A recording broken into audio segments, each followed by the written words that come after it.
আপনারা সবাই তা দেখতে পাচ্ছেন। স্থির সম্য অবস্থায় যাহাদের মন অবস্থিত, সেই স্থির মনোবিশিষ্ট জ্ঞানীগণ সমদর্শী রূপে ইহা দেখিতে পান। যাহারা জ্ঞানীগণ, যাহারা সমদর্শী, সকল কিছুই সমানভাবে দেখেন, তারা ইহা দেখিতে পান।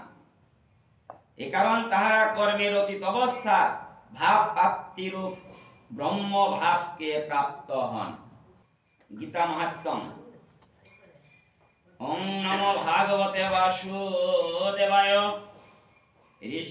ধরা দেবী বলিলেন, হে ভগবান বিষ্ণু, হে প্রভু, প্রাবদ্ধ কর্মের ভোগে মনুষ্যগণের কিরূপে অচলা ভক্তি লাভ হয়?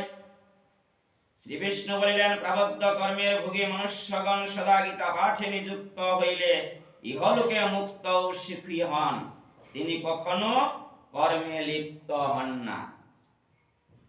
জল যেরূপ পদ্ম পত্রকে সিক্ত করিতে পারে না, সেরূপ যিনি গীতার ধ্যান করেন, তাহাকে কখনো মহাপাপ বা অতি পাপ সমর স্পর্শ করিতে পারে না।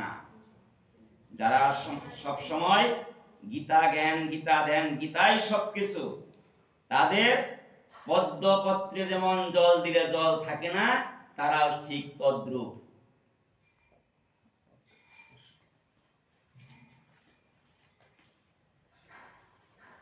যেখানে গীতা গ্রন্থ বিরাজ করে এবং পাঠ হয়, সেখানে প্রয়াগাদি সকল তীর্থ বিরাজ করেন।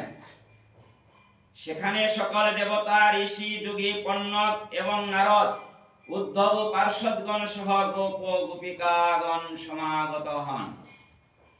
যেখানে গীতা পাঠ হয়, সেখানে সকল দেবতা, যোগীগণ, উদ্ধব এবং শ্রীকৃষ্ণ সহ প্রেমময়ী শ্রী রাধারানী সেখানে সবাইকে নিয়ে আনন্দে নৃত্য করেন। যেখানে গীতা পাঠ হয়, সেখানে শীঘ্র সহায় উপস্থিত হয়।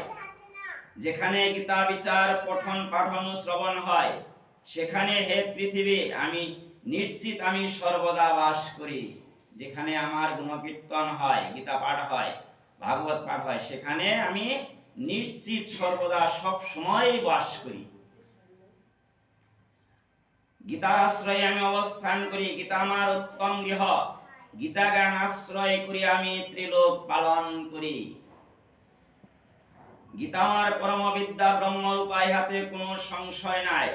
অর্ধমাত্রা অক্ষরা নিত্য অনিবার্য নিয়পদি।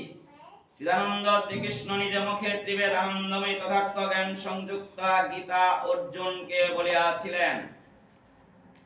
যিনি গীতার অষ্টাদশ অধ্যায় নিত্য নির্বিষ্ট চিত্তে পাঠ করেন, তিনি তত্ত্বজ্ঞান লাভ করিয়া মুখ প্রাপ্ত হন। যিনি সম্পূর্ণ গীতা পাঠে অসমর্থ, তিনি যদি ইহার অর্ধাংশ পাঠ করেন, তাহা হইলে তিনি গুদানের সমপূর্ণ লাভ করেন, ইহাতে কোনো সংশয় নাই। আমাদের সনাতনীদের সকালবেলা ঘুম থেকে ওঠার পরে একটা কর্মই পরমাত্মার আহার। আগে পরমাত্মার, এই দেহের আহার আগে নয়। সকালবেলা উঠে স্নান করে গুরুকর্ম সেরে গীতা পাঠ বা ভাগবত পাঠ করার পরে তারপরে দেহের খাবার, এটা হলো পরমাত্মার খাবার। এই যে সাধু সঙ্গ, বৈষ্ণব সঙ্গ হচ্ছে, এটা পরমাত্মার খাবার।